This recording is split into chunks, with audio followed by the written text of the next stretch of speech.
This VAWatchdog.org news video is brought to you by Bergman & Moore, LLC. Former VA attorneys now fighting VA for you.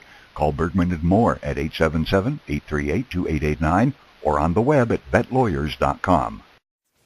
It was one of the most dramatic moments we've seen on this broadcast. As Byron Pitts was preparing to interview an Iraq War veteran, the 29-year-old former Marine died of cancer.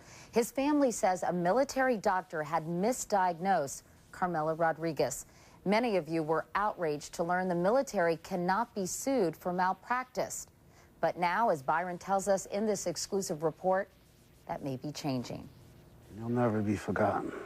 Today, the name Carmela Rodriguez marks a modest grave in upstate New York, where his family still visits, still mourns. But soon, as early as tomorrow, that name will be introduced on the floor of the U.S. Congress. The name of the bill, once again, is the Carmela Rodriguez Military, Medical, Malpractice, and Injustice Act.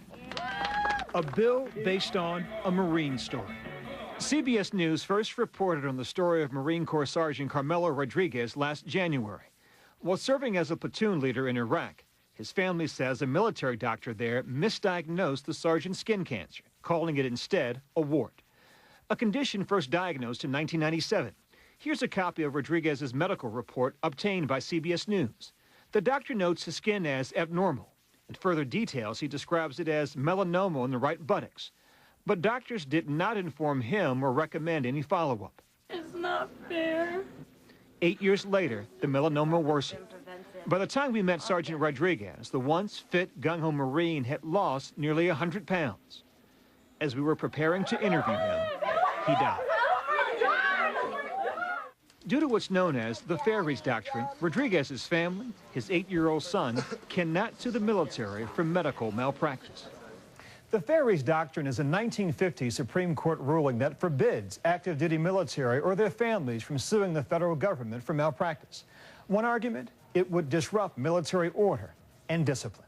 No Congress has ever changed it. They've had 50-some years of opportunity to change the Ferries Doctrine, and they've chosen not to do that, and I think for good reason.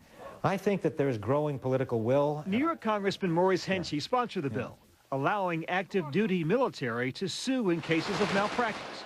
And Henshey makes this charge against the U.S. military. They were increasingly desperate to keep people, particularly people like Carmela Rodriguez, who was a clear leader.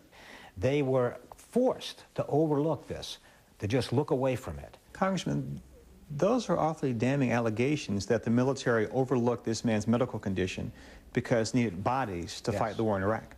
That's correct. What will it mean for this family if on the floor of the U.S. Congress a bill is introduced with your brother's name attached to it? I said to my sister that everyone is going to know my brother. In one of his final emails, Carmela Rodriguez wrote, the Marine Corps had been like family. His goal in telling his story? Continued service to the country and the Corps he loved, in duty and in death. Byron Pitts, CBS News, Wurtsboro, New York. VAWatchdog.org, the nation's #1 independent veterans website. On the web at VAWatchdog.org.